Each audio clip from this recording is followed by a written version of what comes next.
Welcome to my Asshole Podcast. Let's get into it.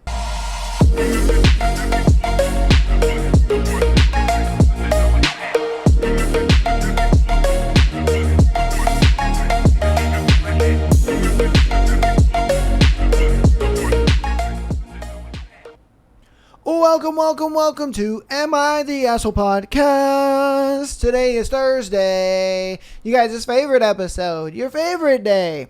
Thursday, we have our book, Beautiful Venom, for you guys. Boy, has that book been getting spicy. Oh, I know you guys are loving it. I know I'm loving it. Can't wait to film another Thursday episode for you guys. Super excited, but you guys know that we have our thread. Today's thread, a little juicy. Ain't gonna lie to you. You know what I mean? So let's get on into it. Today's thread is, what's your worst rejection? Woo, let's get it. All right. I was lab partners with a girl in college who was extremely good looking and funny. She was really fun to have as a lab partner. And one day after class, I asked if she would like to get a drink. It was still early for dinner. She literally bust out laughing in front of about 20-30 people. Then she held up her hand and showed me the ring she hadn't been wearing because she didn't want it to get ruined during the lab. Oh, bruh. Oh, no. Talk about a shank and twist, my guy. No. He was just like, hey, you know, would you want to get a drink sometime? Maybe a little late dinner. And she's just like, I'm married, fam. Sorry. Sucks to be you. Like, bro. No. Oh, bro. That one's tough. Because it's one of those things where it's like, you always think, oh, what's the worst she could say is no. And it's like, come on, man. It's never that easy. She could have easily just said no. She could be like, oh, no, I'm okay. Like, you know, thanks for the offer, though. But I don't want to, you know, I don't want to do that. I don't want to mess up friendship, whatever. She didn't have to do all that, bruh. She laughed. She busted out laughing at this man. And then was just like, I got a ring, nigga. Like, get the fuck out of here. Damn. All right, on to our next one. What's your worst rejection story? I was at Borders and I saw this cute Asian girl reading about aliens, and I came up to her and I said, hey. She's looked at me and responded, no. Shook her head and walked away as fast as she could. Woo! Hey, look, man. I ain't gonna lie to you, bro. Oh, not everybody's built the same. You know what I mean? And look, I'm not saying I would have pulled her or nothing like that. Not saying that at all. I'm just saying there's no way I would be able to take that level of rejection calmly. I would feel like the crash out would be so justified. I'm like, wow. Wow. Do I look that bad? That bad? I would go into the bathroom, look at myself in the mirror, and, you know, look at the guy next to me, the guy taking a dump in the stall, and I'd be like, yo, do I look that bad, guys? You know, homie's over there like, nah, bro. Nah, you don't look that bad. Nah, not at all, bro.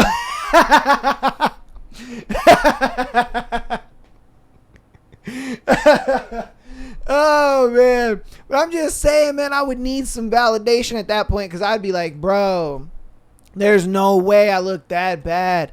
No way I look that shitty. Like, oh, for her to just be like, no, and walk away as fast as possible is crazy.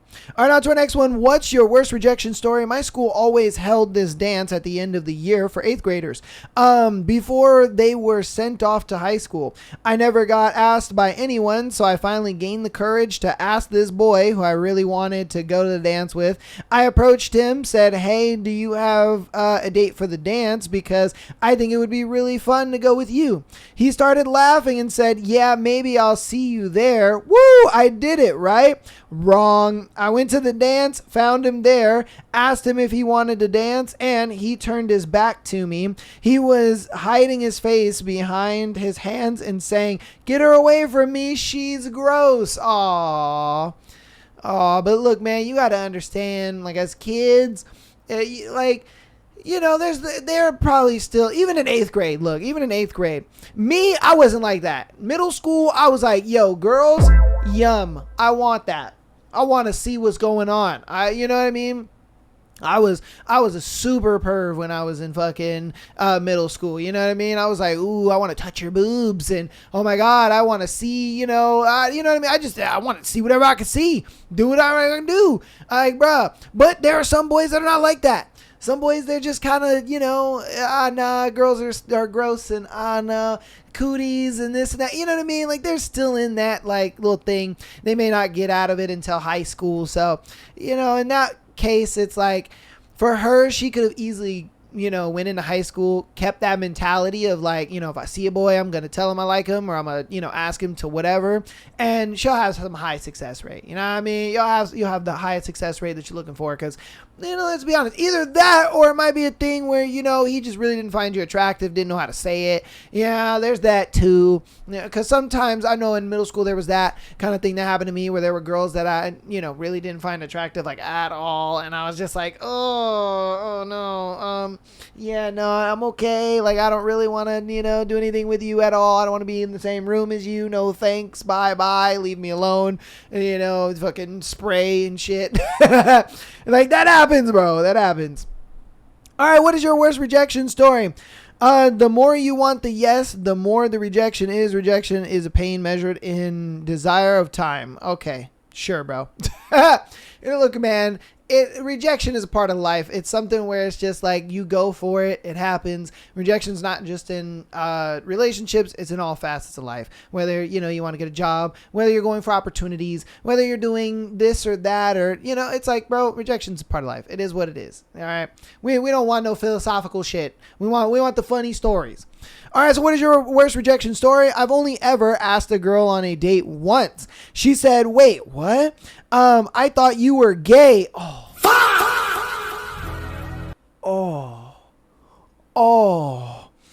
I've never been on a formal date at all. I hang out with a lot of girls one-on-one, but most of the time we just chill at my place or theirs and watch movies and talk whatever. Oh my god, bro. That's bad. That's bad. Like, look, okay, being in the friend zone, that's bad. All right? Being in the friend zone is bad. But there have been golden moments and golden times where guys have crawled out of the friend zone. You know what I mean? It's happened. But getting out of the gay zone, bruh. Like, if the friend zone is ground level, being in the gay zone puts you 10 feet below the ground, bruh. You are never digging your way out of that one. Oh, man. You are super de-duper cooked. And then the fact that, bro, girls are coming over to your house and you're not trying anything. Come on, bro. What are you doing? I would think you're gay, too. You got all these girls that are your friends and you're hanging out with them and shit like that. You ain't trying nothing with any of them? Come on, man. What are we doing here? Like, you got to understand, for a girl, like, when she first goes to a guy's house, she's kind of assuming, you know what I mean? Something is going to happen. And then if nothing happens, then she's like, okay, cool. He's just a safe friend. It is what it is. But if you kind of establish that, like, early on, she comes over, you were like, watching some movies, shebang-danging, a little touch here and there, you escalate just right. Some shit could happen. You know what I mean? You'd be like, what it do? But I think a lot of dudes, they just, I don't know, they get so comfortable and they get so stuck in that, and then it's just like they just see you as a gay friend. Dude, that's crazy. And they do that just to justify, like, when they have a boyfriend. You know what I mean? Like, when they have a boyfriend, they're like, oh, no, that's just my gay friend. Like, he's gay. Like, I've been in this man's bed and he didn't try shit. Like, bruh, if I got a girl in my bed, bro, I'm trying.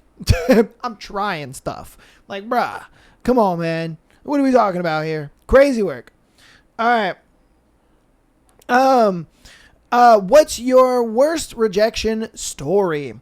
My worst rejection would have to be a girl who cut my hair one time at a salon. She initiated the conversation and it seemed to be going really well. Right before she was done, we started talking about working out programs P90X and how neither of us could stay motivated enough to finish it. She said she didn't have her copy of Ab Ripper X anymore, so I jumped on the opportunity to ask her if she would like to burn like me to burn her one. So I got her number and left with a smile. The whole night we were blowing up each other's phones and with text about everything. Even some flirting was done. So I burned the DVD. We prepared myself to ask her out for dinner. Being the incredibly shy person I was, or the shy person I am, was really nervous and overthought the matter a lot because I had really never done anything like this before. So the next day I bring the DVD to her while she's working. She sees me at the door, so she stops cutting hair and walks over with a big smile.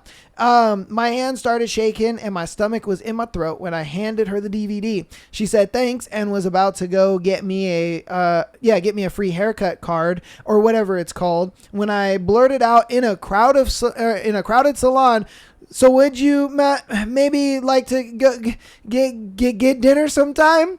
Yes, those are stutters. Ooh, cat. Oh, damn. She immediately looked shocked and in a couple seconds replied with an apologetic face, "Maybe."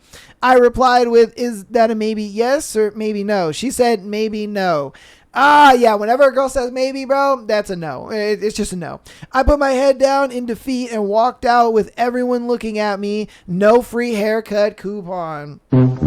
Damn. Oh, bro. And it's okay. You want to know why? I've had the same situation before. I remember I was going to get my hair cut, right? And I did casual day, dude. Went in, and I thank God for me. No, it wasn't a crowded room, okay? Thank Jesus for me, it wasn't a crowded room. I was the only one there. There was this cool girl there, sat down. She was cutting my hair. We were chit-chatting, talking, whatever. Even after my haircut was done, we were still chit-chatting and talking it up for like the next maybe 20 minutes. I had already gotten my haircut. I had already paid everything. Like, I had no reason to stay there. Still stayed for like 20 minutes, talking up, vibing, all that stuff. I was just like, yo, when do you get off work? I love to keep hanging out with you and, continue this conversation. Maybe we can do it over some dinner, whatever. And, she was just like, "Oh, I have a boyfriend." So I know how it feels, my guy. Okay? I know how it feels. Okay? I know. I'm right there with you in Painesville, my G. It pains me too. I walked out of that bitch with my head held high. I was like, oh yeah, no. I respect it. No, don't worry about it. I respect it. Like, I'll see you around, and then I left and I was just like, oh no. Oh, it was bad. I'm telling you, bro. Yeah. I feel you, man. I've been there, done that thing. But you had it worse, okay? I'm not gonna sit here and say I had it, just as bad as you. Nah, you had it worse because you did it in a crowded room, my guy. Oh, that's gotta be tough, bro. That's gotta be tough. So, yeah, man. I feel your pain. All right, what is your worst rejection story? I've had a fellow ask me out only to resend it later that day because his friend didn't think I was hot/cool enough and made fun of him. That was pretty dope. Okay. All right. So a guy asked you out and then he resend it because his friend didn't think that she was hot or cool enough and made fun of him? Okay. All right. I not enough context on that one, if I'm being real with you. Okay, on to our next one. What's your worst rejection story? I like this girl, Sarah, in summer of 2008. We worked at the same summer camp, and I thought we hit it off really well. She was a huge flirt. Anyway, after a few weeks of flirting on and off, all of the staff members have this campfire boundary breaking talk thingy. She picks me up to talk about her. Yeah, she picks me to talk about her. I tell her that she's fantastic and really amazing and all that, and she reciprocated in front of everyone else, which to me was like, oh yes, she likes me. He said, I'm in there like swimwear, baby. Okay, here's the scene. A light drizzle has begun. There's a slight mist in the air. It's romantic. I start to walk her back to her cabin after the campfire. Oh, he's setting it up. Ooh. All right. He's setting it up for us. All right, so, there's a light drizzle began and a slight mist in the air. It's romantic. I start to walk her back to her cabin after the campfire, but she says she can make it back without me. After getting to this bridge, I say, okay, turn around and start to walk to my cabin. What the fuck, Dave? I thought. Now is your chance. So I turned around and made my way back to her. By this time, however, she had made it quite a ways away. And when she heard me coming, she turned around, slipped, and began to fall. I slid and caught her. She literally fell in my arms. We locked eyes and my heart skipped a beat. Oh, baby. I helped her up. I said, Sarah, I like you a lot. I was wondering if you do the same. She looked at me with her brown eyes, brushed her hair back, and said to me, I don't really like you in that way. Oh, wait, wrong one. Damn. He woke up from that dream real quick. Man. Oh, no. Yeah. Me. Oh, okay. Then she turned around and left me standing on a bridge in the rain. Damn. Bruh. After this story was so absolutely, this was like straight out of one of our books or something. It's in the rain, all this shit. He runs over to her. Oh, hey, Sarah, I think that's her name. Oh, and she's just like, what? Oh, slip. Oh, and he's like, boom, got you. Oh, and then he's like looking at her in her arms, or she's in his arms, and he's looking down at her while she's looking up at him, and he's like, I like you, Sarah, a lot. And she's just like,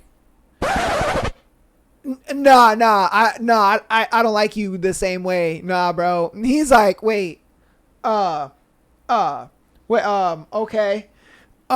Cool. She walks away and he's just emotional damage. Ooh. Boy's just standing there in the rain. Just standing there in the rain, cooked. Oh, bro. Just standing in the rain, absolutely cooked. Oh, damn. Oh, damn. Poor guy, bro. Poor guy. Like, how do you do all of that? And that's why it's one of those things where guys, we say that shooting your shot, ladies, is not just you looking at us, because we can do the most. Like, you guys can be flirting with us. You can, choose to talk about us in the little, boundary breaking talking thingy, saying, oh my God, Dave over there is the most amazing camp counselor. He's so great with the kids and he's super funny. And I love hanging out with him all summer. And then, he can run after you, catch you falling in the rain. You guys are romanced all together, ready to go. And then she's just like, no, I don't like you like that at all. No. sorry, Dave. This was romantic and all, but no, I'm good. Not me, Chief. Like, damn. You know what I mean? Like, bruh, I guarantee you Dave would sit there and, if a girl's looking at him from the other side of the bar, he's probably just like, you know what? Yeah, that girl is looking behind me. You know what I mean? Yeah, she's looking at the Chads behind me, and there's just a wall behind him, and that girl's over there licking her lips, all that shit. She wants to suck the skin off his penis, but he's just like, nope, because I caught a bitch in the rain, and she told me no. So there ain't no way you over here licking your lips want me. Nope. I feel it, brother. All right, on to our next one. What's your worst rejection story? Ask the girl while it's on the upteenth date that we should make it official. She replied, oh, I can't. I'm seeing this other guy and he is really sweet. Left me with the bill and walked out. Oh! No. So they're seeing each other, dating, talking, doing their thing. And then homeboy is just like, hey, so, we've been going out for a little bit. We've been talking. We've been doing our thing. So, like, I was thinking, you want to make this official? And she was just like, no. We're not doing this. We're not doing this, Daniel. Okay? We're not doing this, bro. There's actually a guy that I'm talking to that I really like. And I was actually going to go to his house, like, literally right after this. So I think this is probably a good time to tell you I'm about to leave. So thanks for the free food, though. Peace out. And the homeboy just went like, wait, what, huh? He was just, What? huh? Well, I dumbfounded. I know I would be. I'd be sitting there at that table like, fuck. I would literally ask the waiter. I would just be like, hey man, I need like 2 or 3 shots of the strongest shit you got. Yeah, I just need it. Okay, please. Please. I would beg that man. I would beg him. I'd be like, please, bro. I can't do this anymore. Oh shit, dude, just being put in that position, bro. I'm telling you, this whole saying of the worst she can say is no. Oh, bro, nah, man, nah. It doesn't exist. It doesn't exist. And look, I get it. Like I said, early on, rejection is part of the game. Rejection is part of life. It happens. But sometimes the rejection is like so freaking hard. You're just like, oh my God. I'm telling you, bro. Oh, absolutely terrible. All right, I'm going to do 2 more in the thread. What's your worst rejection story? Can it be from the opposite end? Yes, it can. A friend of mine had just been shot down by this super hot exchange student. Being an awesome friend, I was like, nuts to that bitch. Let's go out to dinner and see a movie, something fun. Okay, so we did. He paid for dinner. I paid for the movie. We came back to our apartment and watched Rent. Watched and Rent. Oh, hold on. Apartment and watched Rent. What the fuck is Rent? I guess that's a movie. Okay. While bitching about stupid people. Then he leaned in to kiss me. Yo! I laughed in his face. I felt immediately terrible afterward and apologized multiple times. I was just trying to get him to have fun and forget about being rejected. And then I rejected him. Yo! No! No! Oh! No. Dang. Oh, bruh. Oh, that's gotta be the worst. Man's got rejected twice. He thought, oh yeah, she was waiting for something like this to happen. She over here giving me the signs. I'm in there like swimwear. Let's go, baby. Nope. He was just like, damn, I didn't see it at first, but now I see it. I see it, Claire. It was supposed to be you the whole time. Nigga just leaned in and she was like, whoa, champ. Hold up. Wait a minute. No, hold on. I don't see you that way. You my friend, dog. You my friend. And he's just like, wait, what? Help me, nigga. Like, huh? What, for real? Oh, okay. Yeah, no, of course. We're friends. Yeah. No shit. Duh. I mean, like, of course. Like, you know what I mean? Kissing your female friend. What? Gay. Why would I want to do that? Why would I want to kiss my, female friend? That's crazy. Okay. All right. Yeah, I gotta go home. I gotta leave. I gotta wash my, socks. Peace. Later. Like, bro, that had to have been the worst one today. Oh, we got one more though before we end the thread. But God, that had to have been the worst one. Oh my Jesus, dude. Okay, this is our last one. What's your worst rejection story?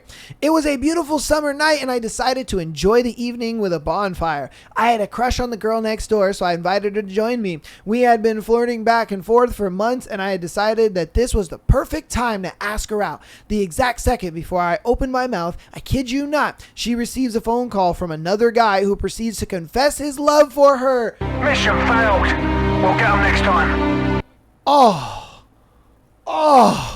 No, say it ain't so. After she ended the conversation, I asked her out. She slept on it for a couple of days and ended up choosing me. 2 years later, she was deported. What? Wait. She was deported? Oh my God. Oh well, it was fun while it lasted. Yo! Yo, Trump Wrong. out here took his girl, bro. No way. No way, bro. Trump sent ICE in there to go take your girl. That's crazy. This man got rejected. No, bro. No. Oh my God. ICE straight took his girl. Yo. Oh my God. Look, I thought the worst part was the guy calling her and being like, oh, I love you and this and that, blah, blah, blah, blah. I thought that was the worst part. But no, that wasn't the worst part. If anything, that part was irrelevant to her actually dating him for a little bit and then getting deported. Trump said, adios, out of here. Get on out of here, bitch. Like, yo. Oh, that's crazy. Wow. Okay, the last two definitely ties. I don't know. I think the second to last one still was worse because that man got rejected twice. But this man, his girl got deported, bro. Like, that's wild. She got deported, son. Crazy work, man. You guys let me know what you think about that one in the comments. That was a juicy freaking thread. I won't lie to you. Oh my goodness. We'll hop through announcements, get right on into our book. So patreon.com/Am I the Asshole Podcast. Get an exclusive episode every single Friday. We'll be able to send in your scenario to be featured on the Tuesday and Sunday show. We are so close, and I mean so very close to being monetized on YouTube. So then we can bring all of the Spotify content over to YouTube, and that way you guys can do the Spotify membership and all that stuff. There'll be a lot more perks and access and all that good stuff over there. And so, yeah, hopefully we can get that handled and all that good stuff. But for now, support us on Patreon. I appreciate that so much. You guys are the goats, and I really love you guys so much. $3 a month gets you exclusive access to over 100 hours of content over there. All right. Audio listeners, thank you guys so much for all the support, man. You guys have been absolutely killing the support, man. Oh my goodness, I can't thank you guys enough. Bro, we are averaging at least probably, close to almost 3,000 downloads a month. Like, it's insane to me, man. We're just growing and growing and growing. And now that it's like it's pretty much February, dude, the first month of this year was one of my biggest years. It really was. It was my biggest year, and that was crazy. You know what I mean? I did not think that January was going to be a big year for me. I really didn't think January was going to be a big year. I was blown away by the support. So thank you guys. I appreciate that so very much. Keep up the support. If you want to help out even more on the free 99 side of things, go ahead and follow us on Instagram, TikTok, as well as subscribing on YouTube. All of that is free, and it helps out tremendously. So without further ado, though, let's get on into the book. All right. I know you guys' favorite part. I know you want me to shut the fuck up and get into the book. So that's what we're going to do. All right. Let's do it. Let me move you on over. 12. Kane. The drive to my parents' house is quick and nearly mindless. I push my Porsche 911 Turbo S to its limits up the hill, but I have full control over the vehicle, which can be said about the rest of the fucking night. My fingers tap against the steering wheel as the house looms like a shadow at the top of Ravenswood Hill, an isolated fortress hidden deep within the trees. The long winding driveway is flanked by towering oaks, their branches stretching overhead like skeletal fingers. The car's tires crunch against the gravel as I approach my old asylum, the sound muted under the oppressive weight of the night. The air is thick with the scent of damp earth and pine, mingled with a faint metallic tang that always lingers in the forest. I kill the engine and step out of the car. Cold bites into my skin, the crisp night air sharp against my face. My breath forms clouds in front of me as I walk toward the house, the soft thud of my shoes on the stone path, the only sound breaking the silence. I've made this walk countless times, but it still feels like willingly getting trapped in a cave. As soon as I got into college, I bought a penthouse in the town center just to distance myself from this hellhole, but one can't escape his last name, or the fuckery that comes with it. The Davenport compound is an expansive mansion made of dark stone, ivy crawling up its weathered exterior like veins. Its windows are black voids reflecting nothing. The front door is heavy, creaking slightly as I push it open. Inside, the air is cooler and restrictive. The scent of aged wood and leather fills my nostrils, familiar yet suffocating. Every stone of this house has witnessed generations of power-hungry, duty-bound, and control-freak Davenports. Their portraits line the long hallway I'm walking through, a reminder of the generational wealth and souls sold to the devil. The dim orange lighting casts eerie shadows along the walls, the weight of my ancestors' hollow gazes pressing down on me with each step. I pause by a tall window that overlooks the dark expanse of the Japanese garden below and the forest in the distance. The rustle of leaves and the occasional hoot of an owl drift into the hall. My reflection stares back at me, expressionless and distorted in the glass, like the perfect machine I've been shaped into. No emotions, no fucking attachment. No other human being is allowed to have a hold on me. No one. Kane? I slide my left hand into my pocket and slowly rotate to face the woman who gave birth to me. She's dressed in a white silk gown and a matching robe, her ghost-like appearance fitting the house. Helena Davenport was a striking beauty in her youth, but now carries the weariness of a life spent in quiet suffering. Her once lustrous dark hair has thinned and gradually turned silver at the scalp. It swept into a simple but elegant bun, a remnant of her former sophistication. Her almond-shaped eyes, icy blue like mine, rarely show emotion, as though the weight of her depression has drained her ability to feel. She walks silently toward me, her posture always slightly hunched as if burdened by invisible chains. Helena is slender, but frail, as though a gust of wind could shatter her. Unless she's forced to by social obligations, she rarely engages with the world outside her private quarters, where she often remains hidden, staring at the same old book she never finishes, or talking to the koi fish in the garden pond. Hello, Mother. I paint a smile on my face and bend down so she can hug me. Her bony hand taps my back with no emotion. When she speaks, it's slow, as if every word is a hassle. It's been a long time since I last saw you. You grew up and became so handsome. Thank you, Mother. Call me Mom, like when you were young. It'd be better not to. Her shoulders drop, but she doesn't fight it or even insist on it. Though her beauty has faded, there's still a delicate grace to her movements, a hollow reflection of what she used to be. My mother's chronic depression has rendered her emotionally absent, her once kind spirit dulled by years of belonging to the system. I used to think Helena was different.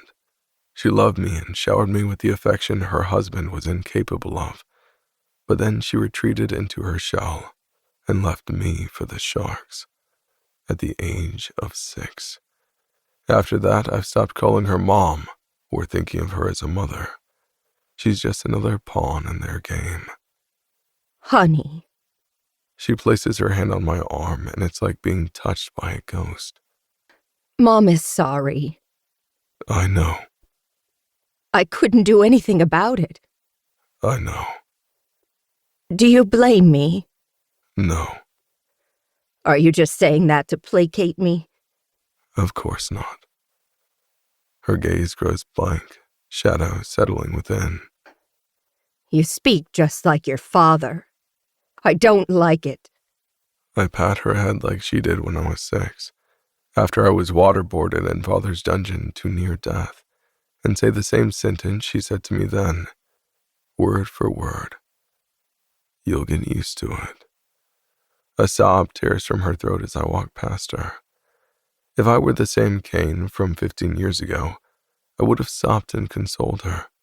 I would have taken her to the garden to watch the koi fish or brought her flowers. But my ability to excuse her for not being able to protect me or to feel sympathy for her plight has long been stripped from me.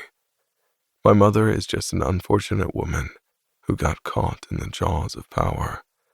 She gave birth to a weakling, me, and my father made sure to fix it. I knock on a dark mahogany door and then push it open. A drink in hand, my father's tall figure is standing by the floor-to-ceiling window.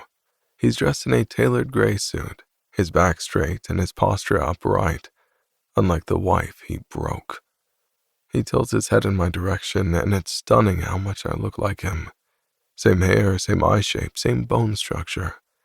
The only difference between us, other than his grim gray eyes, is the creases of age in his face and his thin lips, which are always in a disapproving line. Grant Davenport has always been my warden, not my father. Kane, you're here. You called? He walks to the liquor cabinet and pours me a drink, the amber color glistening under the study's yellow lights. My father offers me the malt whiskey, then takes a seat on the brown leather sofa and motions at the chair across from him. I sit down, my legs far apart, projecting the commanding, relaxed posture he ingrained in me through years of torture. Is there a reason behind my presence here, Father? I can't ask to see my son. You can, but you don't usually. If there's a purpose, I'd appreciate it if we could reach it. A slight smile tilts his lips. You're a true Davenport. I hold my glass up. I'll drink to that. The alcohol tastes like fucking urine down my throat, but I keep up the facade he made sure I'd wear like a second skin. I'll cut to the chase. Grant leans forward in his seat and swirls the alcohol in his glass. The Osborns are making a move. I raise a brow. This town was founded by 4 families: Davenport, Armstrong, Callahan, and Osborn. For centuries, we held a monopoly on the town, its politics and people. Not only that, but we made sure to extend our influence to the rest of society. It's why Vencor exists. Once you're backed by the extended wealth and connections the organization offers, your and your offspring's future is set. This is why we attract many businessmen, politicians, and the scum of humanity. However, what the outsiders don't know is that there has always been an internal rivalry between the 4 founding families. Each of them wants to rule, to cripple the other families and take hold of the reins. Reputation is important, so one family has often publicized the other family's scandals to ruin their social standing within the town and encourage or incite a member vote to restrict their influence. When we were the target of such an attack less than a year ago, because of my uncle who was caught on camera fucking a man, my dad banished him from the family and the state. Homophobia runs deep in this town, and no gay members are allowed in. Doesn't matter in what day and age we live, if you're not straight, you're not respectable. Cheating like a champ is okay, though. Grant dipped his dick in all the pussy available, and is considered a real man. Fucking morons. At any rate, my uncle's sexcapades, though they were dealt with mercilessly by my father, still hurt the Davenport standing, because he didn't kill him. I kid you not, my uncle is expected to die for preferring dick over pussy. Talk about the Middle Ages. My father didn't spare his life out of brotherly love. He doesn't have that emotion. It was more because he's categorically against spilling Davenport blood. It's a bad omen. Also, my uncle controls the strongest arms of the Davenport trade operation to this day. And he has the protection of his boyfriend's mafia connections. So even the other families need to tread carefully before they lay a hand on him. I take a sip of my whiskey. What do the childless Osborns intend to do? Bring back their bastard. Marcus? Correct. I thought illegitimate children were a no-no. They are, unless it threatens their line. Their children are either dead or dying. Marcus Osborn is the only healthy male heir. So, they're completely eliminating Serena Osborn. The literal reason they still exist, just because she's a woman? Yes. My father's lips lift in a snarl. Women have no place in leadership roles anyway. Says the man who was threatened by some female members of the Davenport clan after my uncle's banishment, so he had them expelled from the country. I swirl my glass as I lean back. Marcus grew up like a thug in Stantonville, and I'm pretty sure he won't accept the Osborns' extended hand after they threw him and his mom out on the street. They'll find a way to rope him back in. And you'll allow it. Not if I can help it. However, if there's a general vote, we can't deny their rights to bring back a male heir. It's imperative we make a move before that happens. What do you suggest? He's the captain of the Stanton Wolves, no? Make sure he doesn't entertain the idea, captain to captain. He's not on my level. Then use someone to do the job for you, Jude, or Preston, or that Drayton girl who wants to marry you. Women are only objects to be used, and an accessory to wear. Fucking moron. Noted. The Osborns can't get back their standing, not after the Armstrongs crushed and diminished their power recently. Everyone else is meant to be beneath us. He stands up and pats my shoulder, his fingers sinking into the flesh. Remember, Kane, no distractions. Images of soft skin, blushed cheeks, and smudged lipstick replay through my mind like an old grain movie. I can still feel her bright red lips around my cock and see the mess I made of that lipstick once I was done with her. Her jasmine scent, delicate, haunting, lingers in my senses. A renewed craving floods over me, and a hunger like I've never experienced gnaws through me. I shouldn't have touched her again. I shouldn't have lost control over a nobody. And she is a fucking nobody. But the way she looked at me, those hazel eyes filled with a mixture of curiosity and defiance, provoked a primal part of me that I can barely repress. But I'm done now. I'm back in control. What do you think I am, an amateur? I tell Grant with an expression that mirrors his. He nods in approval, assuming we're on the same side. We stopped being on the same side the day he stopped being my father. Every man for himself. After I become a founder, I'll bring this man down. One more year. Just one more.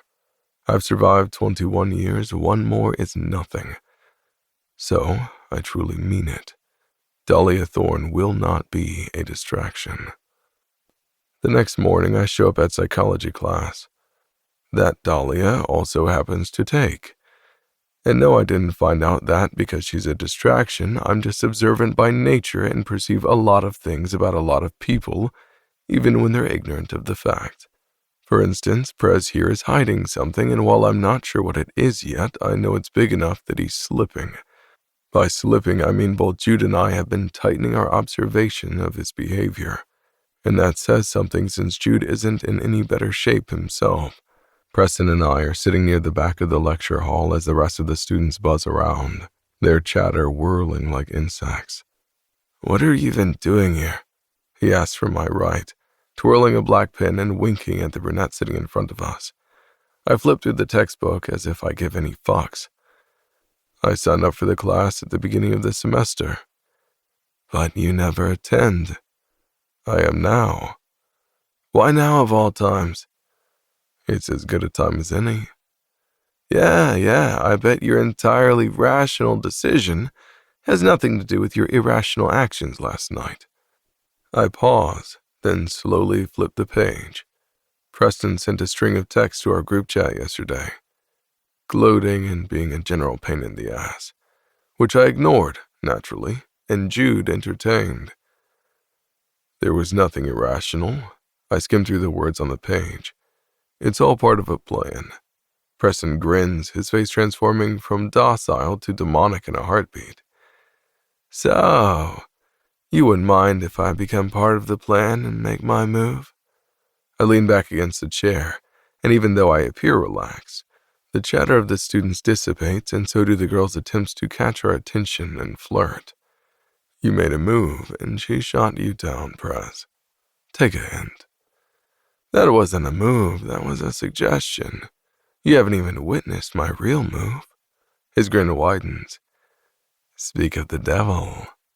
My attention zeroes in on Dahlia, who's walking into class with a few books in her hand, and a tote bag slung over her shoulder. It has an image of a cat wearing sunglasses, and right underneath it, A few words are written in a playful font. Fluff you, you fluffin' fluff. What is this, middle school? And yet my gaze studies her, taking her all in as if she's a drug I'm inhaling deep into my lungs. And I don't even do drugs. Dahlia is dressed in jeans, a white t-shirt, a beat-up leather jacket, and her usual white sneakers. Her hair is loose, falling to her shoulders in soft waves, framing the infuriatingly determined expression on her face. I hate that look. I hate that she always has it, no matter what she goes through. It's what makes me want to break her to pieces. Smash her. Ruin her so thoroughly she'll never be able to stand up again. See if she'll dare to ever look at me. You're drooling, Preston whispers, then waves. Thorn! Over here, saved you a seat. The entire hall stares at her. It's unusual for any of the girls to get to sit with us. Isabella and her minions made sure of it, so they only approach if one of us calls them over. Dahlia lifts her head and pauses, her forefinger tracing cryptic messages on her thumb, like a witch. Wouldn't be surprised if she's capable of making potions of some sort. Her eyes meet mine and she holds my gaze for 1 second. 2. 3. On the 4th, she slides her attention to Preston and offers a rehearsed smile as she walks up. Her steps are unhurried and confident despite the whispers and unwanted attention directed at her. She stops beside us, and instead of walking straight ahead and coming to the vacant seat by my side, she does a whole detour and goes to Preston's side. My index finger twitches, but I focus back on the textbook and start to read gibberish about politics. Hi, She whispers, and I feel her gaze on me. Over here, lovely. Preston points at himself like a gigolo. I'm the one who saved you the seat. thanks. My pleasure. Anything for a beautiful lady. I calmly turn the page, even though I didn't read a single word. Preston can't die. Dahlia is just a pawn. Listen, he continues. Heard Kane is giving you a hard time. Forget about him. He's too rigid and aloof and doesn't know how to treat women. How about you come to me? You can join me and the team next Friday after the game as my personal guest. It's a super exclusive party for the close circle. I can feel her gaze on me again, as if she's waiting for a sign, a word, or anything to help with her decision. I offer nothing. Let's see how desperate she really is. Stop looking at him. He wouldn't mind, right, Kane? I wouldn't. I lift my head and smile. In fact, you should bring some of your old friends from Stanton River College. It would be so much more interesting. Preston pauses and stares for a few beats. You went to SRC? She nods. Yeah, I only came to GU this year. Not only did she go to SRC, but she also dated your favorite hockey player, Prez. Who was it again? It's my turn to grin. Right, Osborne. You should invite him to our get-together, Dahlia. I didn't really date Marcus. She blurts out. We went out like twice and then figured we didn't click. But you kind of dated. That's all that matters, right, Prez? Since our first game against the Wolves, Preston has despised Marcus's guts, probably because Marcus checks him any chance he gets and doesn't care about being penalized. Something Preston does care about, and therefore isn't as aggressive in his plays. It also happens that, other than me, Osborne is the only hockey player in the entire league who's not ruffled by Preston's provocations that are delivered with a smile, something that infuriates my friend to no end. So what does he do? He tries to exploit as many of Osborne's weaknesses as possible, just to bring him down. Doesn't matter what the score is between the Vipers and the Wolves, Preston and Marcus always seem to have their game inside the game, and it'll probably remain that way until Preston gets the clear upper hand. He truly thoroughly and categorically refuses to walk away from a situation that doesn't go as he wishes. He might seem agreeable, but he's an insufferable son of a bitch when pursuing a goal. And because of his distaste for the charity team, as he calls the Stanton Wolves, he's beyond disgusted with Osborne's entourage. It doesn't help that Marcus once stole Preston's girlfriend, or sort of girlfriend. Since then, the moment Preston finds out a girl has slept with his rival, he immediately loses interest, which is rich coming from Preston, who fucks any girl available. So that makes Dahlia off limits. Permanently. Dad was right. I'll use Preston against Marcus and Marcus against Preston. A win-win. Is that so? He asks with a smile, but his eyes are muted. Why didn't you guys click? A frown appears between her brows. He's kind of an asshole. I narrow my eyes. Osborne did something to her. What? I don't know, but I'll find out. So is Davenport. Preston grins. But you already knew that.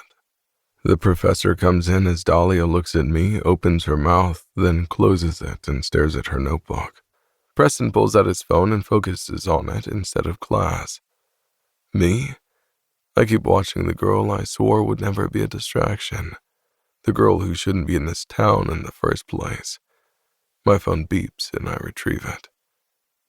Dahlia, why are you suddenly attending this class? Kane, do I need a reason to attend a class I'm enrolled in? A class you've never attended. I'm doing so now. Are you stalking me? Do you want to be stalked? Because I'm game. A tinge of red covers her cheeks, and she shoots me a piercing glare. Too bad there's no red lipstick today, but any red will do. I thought you wanted me out of your sight. Kane, I changed my mind. Seems I have to watch you closely after all, my wildflower. 13. Dahlia. The DNA samples don't match. This applies to the 3 guys whose DNA I stole at the party, Price's, Novak's, and Kane's. So, after he fucked my face and came down my throat 3 days ago, I kept some of his cum in my mouth and then bagged it. I'd like to think that's the only reason I let him use me like a rag doll. But the throbbing between my legs at the time and long after I got home testify against that theory. At any rate, the fact that his DNA wasn't present under my sister's fingernails was a relief I didn't know I needed until I stagger against the laboratory counter. Damn it. Is his innocence that important to me? Why? Because I burn for his touch? Because his mere presence unsettles me to the point of losing control? That doesn't matter, though. I've had sex before. Sex is physical and doesn't mean anything. So why the hell? I stare at the DNA result sheet and then tuck it into my lab coat. The last thing I need is to lose this scholarship for performing illegal DNA tests and targeting the town's hockey gods. Everyone here seems obsessed with the team. Even Mrs. Hales was asking if I could get Preston's autograph since we go to the same college. Apparently, he's the most popular and effortlessly attracts everyone. Kane is second because he's just so well-mannered and dreamy. Mrs. Hale's words, not mine. Dreamy my ass. He just wears the mask so well. Even I was fooled by him in the beginning. Jude, on the other hand, is a dark horse on and off the rink. There's a brutality in him that only attracts a certain category of people. He also doesn't make an effort to wear a smile like Preston or a mask like Kane. What you see is basically what you get. Since he and the rest of the team are my next targets for the DNA hunt, I need to get closer to the team. After that, I'll figure out a way to influence Kane to make me an active Vencore member. Thus far, he's shot down any of my attempts to be active in the organization. When I tried to befriend Preston, Kane somehow managed to say the right words to make his friend lose complete interest in my company. I knew that asshole Marcus was trouble. I should have never gone out with him in the first place. At the time, his last name didn't really mean much to me, and I didn't want to believe the rumors floating around about him and his dark past. Little did I know that he's, in fact, a major psycho. I'm not sure how Kane got that information about my dating life, and it's made me more paranoid. Just how much does he know about me? How long can I fool him? Hell, can I even fool him? With his unreadable personality and unpredictable actions, he's the one who fools people, not the other way around. Still, the only way to get close to the team and him is to make him trust me at any cost. He did defend me the other day at Drayton's party, so it's not like he doesn't care at all. It's a good start. Though I believe he cares more about degradation through sex, which I can tolerate. Liar. My thighs clench at the thought of it, and I'm truly struggling to come to terms with the fact that I enjoy something so sick. A loud vibrating sound echoes on the empty laboratory table, and I flinch out of my thoughts. My posture straightens when I see the text. Why does the mere sight of his name make me hyper-aware? Kane, you signed up for the motorcycle club. Me? Yes, and? Is this another announcement of your stalkerish tendencies? There's no stalking involved. I'm openly watching you, and you won't be going to the club. Why not? Because you're only there for Jude, and I can see your little tricks from a mile away. Cut it out. And if I don't? Then I'll have to act on my warnings. I lean my back against the counter. Something must have hit me in the head since that initiation, because I type, me. And how will you act on them? Kane, ask your sore cunt and bruised jaw. They know exactly how I react to disobedience. I forgot. Perhaps you didn't make that much of an impression. Or perhaps, if I were to come there and touch you, I'd find you dripping wet at the thought of being used by me, Dahlia. You're burning for it. I can see it in your eyes when you look at me. He's right, but he doesn't need to know that. Me. You're not that special. Trust me, I've had better dick. Kane, nice try. These little games don't work on me. No games. Just facts. Winky face. The only fact I know is that if I were to touch you, you'd melt in my arms. You're a slut for my cock, Wildflower. And you're a simp for my pussy. But you don't see me stating the obvious. You're just a hole I use. Nothing more. My lips purse, and I hate the slight thud behind my rib cage. Me. No real holes were used during the making of this movie, at least not in the past couple of weeks. No wonder you're not that special. Kane, Dahlia. Yeah? I told you not to tempt me. I'm just having a civil conversation. You're only civil when you're silent, which happens when you're choking on my cock. You're such a pervert. I know. I spent the last couple of days imagining your cunt strangling my cock as you screamed and cried. I want to see your tears again. My hand trembles around the phone. This sick asshole. Me. Hard pass. I don't like pain. Kane. Questionable. Anyway, come watch the game tomorrow. I'll send you a ticket. Why would I go? I thought you were my fan, no? Maybe I changed my mind. It's adorable to think you can. People change their minds all the time. Be there. Then he attaches a ticket for a seat at the very front. I've never sat at the front at any game, let alone for an extremely sought-after team like the Vipers. Not that I will follow his order and go there just because he told me to. So I came anyway. It doesn't matter how much I despise Kane's attitude on a personal level, I still need him to trust me and allow me to get closer. I even bought his jersey from the merch store outside and gave myself a major eye roll. Tonight's game is against the Blackhawks, one of the fiercest teams in the league and Michigan's reigning champion. Vipers Arena is packed full of people, gaping at witnessing two titans going at each other. They buzz with uncontained excitement every time there's contact. The rink pulses with life, the roar of the crowd vibrating in the air like an electric hum, which slips into my bones. The cold air bites at my skin, even through layers of clothes. Like everyone else, my attention is glued to the game. The sharp staccato of skates slicing the ice, the thud of bodies crashing together. It all melds into a chaotic symphony of power and violence. However, the game isn't really on my radar.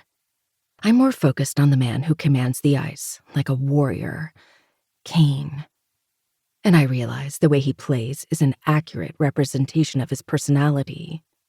He moves like a predator, calculating every motion with deadly precision. His tall frame cuts through the opposing players, his ice blue eyes never leaving the puck. There's something about the way he plays, his presence magnetic, impossible to ignore. His skate scraping against the ice is like a knife through my senses. The cold sharpness of his movements slices through the air, making my pulse quicken. The puck glides across the ice, and Kane seizes it. His stick connects with the puck in a single, fluid motion that makes the crowd go wild. Even I find myself leaning forward in my seat. Every muscle in his body seems attuned to the game. The way he owns the ice, the control he wields. It's intoxicating. No, terrifying. There's a calmness to him, an authoritativeness that contrasts with the chaos of the game. Every time he moves, subtle power peeks from beneath the surface. He finally shoots, and it's a perfect strike, the puck slamming into the net with a sharp crack that sends the crowd into a frenzy. Kane doesn't react. His face remains unreadable, cold, as he skates back to center ice, not acknowledging the cheers. I think I see him glancing in my direction, but it's fleeting and probably a figment of my imagination. We meet again, Dahlia. The low, disturbingly malicious voice sets my nerves on edge. I've been so focused on Kane, I didn't pay attention to my surroundings, so I didn't notice when a demon personified approached me. "What are you doing here, Marcus?" I speak over the crowd's chaos.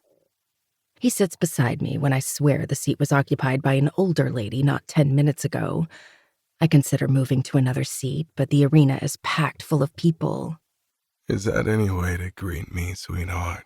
"I'm not your sweetheart," I grit out from between clenched teeth. He smiles, but it's predatory at best.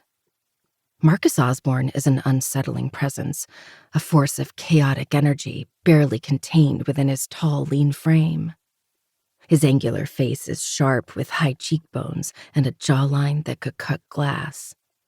But it's his eyes that reveal the depth of his brutality. His dark, nearly black eyes are cold and hollow, yet there's a flicker of wildness within them, like a storm that's constantly brewing. A thin scar slices across his right eyebrow, a constant reminder of the violence he both endures and inflicts. His lips, often set in a cruel smirk, hint at his enjoyment of the pain he causes and the thrill he gets from pushing others to their limits, like he once did to me. Is that why you're wearing Davenport's shirt? You sure know how to climb the ranks. What I do with my life is none of your business. I know. I'm just disappointed in your life choices. Better than the life choices you had in mind for me. He smiles, but says nothing.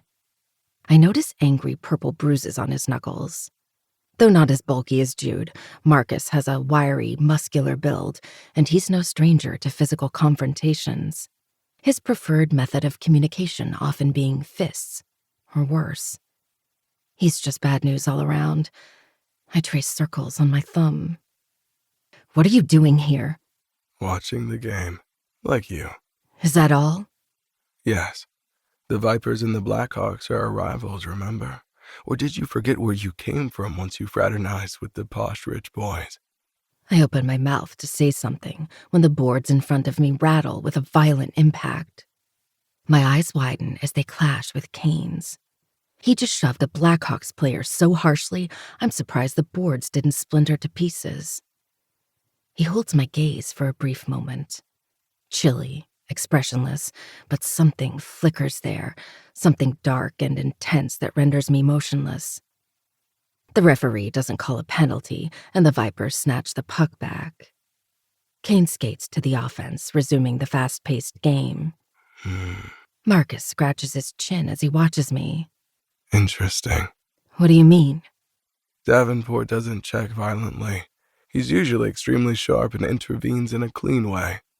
I must say, I prefer this version of him. I frown. But before I can consider Marcus's words, he waves at the rink and mouths something I'm not able to read in time. When I follow his field of vision, I spot Preston glaring back for a fraction of a second before he skates with the puck. Preston is a shadow on the ice. He doesn't crash or shove, but his presence is still felt. There's a smoothness to his movements, an effortless grace as he navigates the rink, weaving through players with ease. He's not loud or aggressive, but his style is lethal in its precision. Every pass and every play is strategic, as if he's thinking 5 steps ahead of everyone else. While Jude crashes into the opposing players with a force that sends bodies flying into the boards, Preston avoids that at all costs.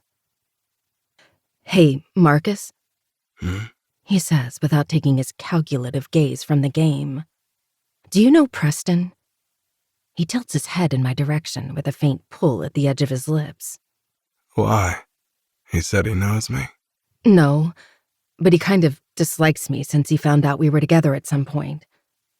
A slow, malicious grin stretches his mouth. Is that so? Yeah? What have you done? Moi? Nothing. You want me to believe he dislikes you for no reason? Oh, there's a reason. He can't beat or ruffle me, no matter what tactic he uses. It pisses him off, and I happen to enjoy seeing the little prince out of his depth. Are you sure that's all? What else would there be? People like us don't run in the same circles as them, sweetheart. All his humor disappears. You'll figure that out in your own time. After that, he grows silent, more focused on the rink. I'm distracted as well when the game turns into a literal war, a brutal clash of power and strategy. Through it all, it's Kane who holds me hostage. Even in the chaos, his control is absolute, and the way he commands the ice is mesmerizing. Every time he moves, it's like a pulse through my body, reminding me of how dangerously close I plan to get to someone who should terrify me. And yet, the more I watch him, the stronger my sense of trepidation becomes. What type of upbringing did Kane have that caused him to turn into a literal ice machine? Is it even possible for someone to be so technically perfect? I'm not sure if it's because I only recently got into hockey, but I haven't seen him make any mistakes. After the game ends in the Vipers' favor, barely, the players skate to the bench area and then to the locker room. Kane follows with a hand on Preston's neck as he speaks close to his ear, but he doesn't acknowledge me.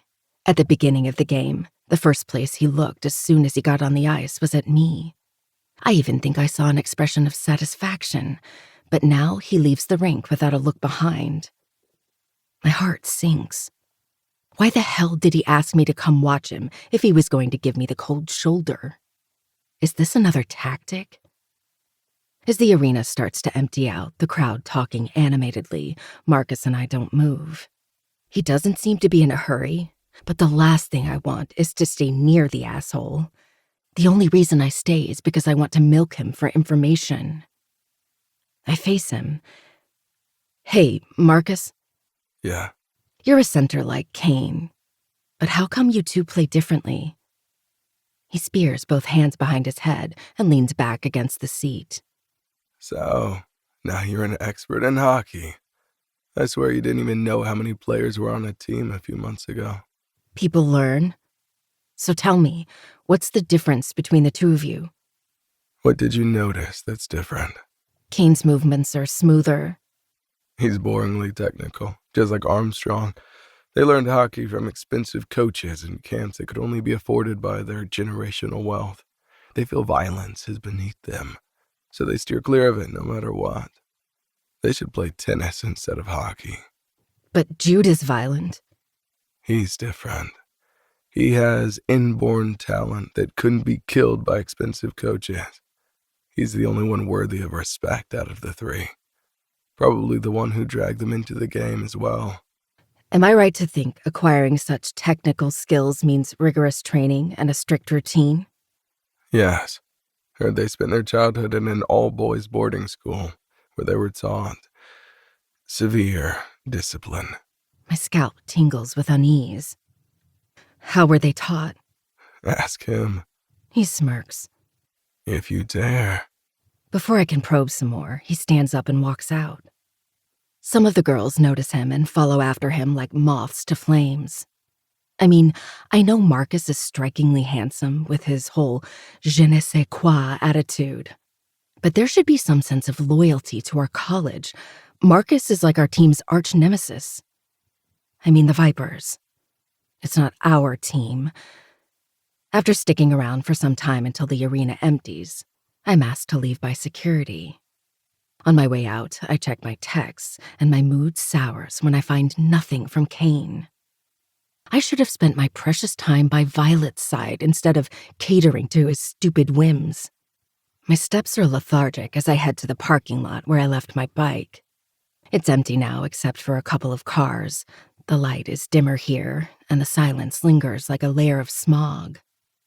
I quicken my pace toward the bike parking area and pause. The bike isn't there. Someone stole it? It's not even that great. I kick the pole, then groan in pain. God damn it! My bike is my only mode of transportation. I don't have the money to buy another one. A car stops beside me and I look up, my brow furrowing. A golden Rolls-Royce's back window rolls down to reveal Isabella Drayton. Her hair is gathered in a ponytail, and she looks down on me as if I'm the dirt beneath her car's tires. What's up, Charity? Can't find a ride home? My name is Dahlia, and my business is none of yours. I was going to offer you a ride. As Charity. No thanks. I search my surroundings, just in case the bike was moved. You don't get to refuse me. When I order, you only comply, bitch. I swing around toward her, about to give her a piece of my mind, but a shadow appears from behind me. Before I can figure out who it is, something pricks my arm. I reach for the scalpel I always keep in my tote bag, but it falls to the ground. You... My tongue stops moving, and my vision blurs. The last thing I see is Isabella's vicious smile as the world goes black.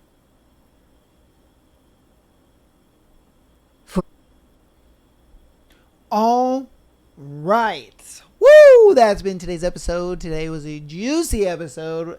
The thread as well as today's chapters. Marion, absolutely juicy. Hope you guys loved today's episode. I will see you guys tomorrow for the free February Patreon episode. And then we will be doing, and then we'll have an episode on Sunday for you guys. All right. So see you guys tomorrow on Friday for the free Patreon episode. And then I will see you on Sunday for an episode with me and Michael. Love you guys all. I'll see you then, and peace.